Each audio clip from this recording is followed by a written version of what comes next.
नेपालमा राष्ट्रिय परिचय पत्र कति 2-3 वर्ष अगाडिदेखि एकदम चाहिँ बनाउनु पर्छ भनेर गाउँदेखि सहरसम्म जताततै हैन छ्यापछ्यापको रूपमा चाहिँ राष्ट्रिय परिचय पत्र चाहिँ सबैले चाहिँ बनाइयो हैन।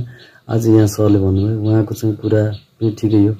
हरेक कुराहरु चाहिँ पारदर्शी छ जस राष्ट्रिय परिचय पत्रमा, तर चाहिँ पुरानो संस्कार नेपाली रीतिरिवाज जति पनि जति जस्तो पुरुषहरूले चाहिँ टोपी लगाउने प्रथा, नेपालीले चुरा टिकी, महिलाहरूले चुरा टिकी, साडी चोलो सबै कुराहरु लगाएर चाहिँ नागरिकता बनाउने चाहिँ काम हुन्थ्यो भने अहिले चाहिँ राष्ट्रिय परिचय पत्रमा सबै चाहिँ फुकालेर बनाउनु पर्छ। त्यो पनि अलिकति गलत लाग्छ मलाई। यो भिडियोमा चाहिँ उहाँ सरले बोलेको कुराहरु हजुरलाई कस्तो लाग्छ एकचोटी चाहिँ हेर्नुस्।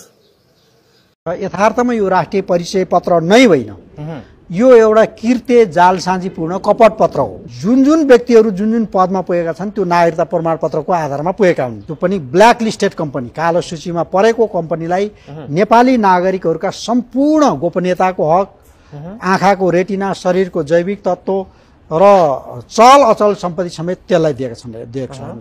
यो आपत्तिजनक कुरा छ। नेपाल विदेशी कम्पनीको पोल्टामा हाम्रो सार्वभौम अस्तित्व मेटाउन मिल्छ? यो कुनै पनि हालतमा मिल्दैन। यो पूर्ण असंवैधानिक छ।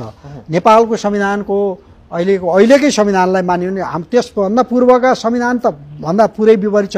अहिलेको संविधानको धारा 10, 11, 12, 13, 14, 15 विपरीत छ।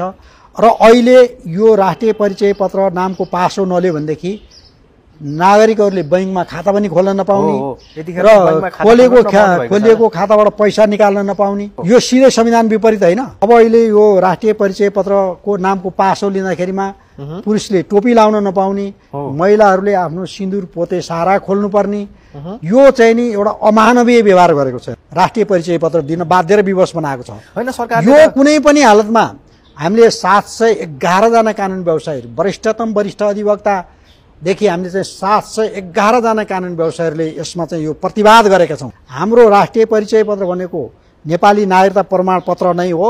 यो 1, 2, 3 रद्द हुनु पर्दछ।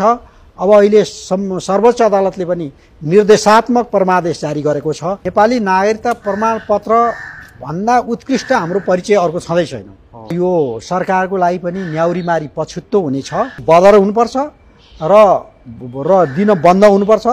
जो जसलाई लिन र दिन बाध्य र विवश बनाएको छ त्यो सबै डिस्पोजल गरेर कुनै पनि हालतमा अहिले जनको मनमा यसका प्रति व्यापक वितृष्णा उत्पन्न भइरहेको छ।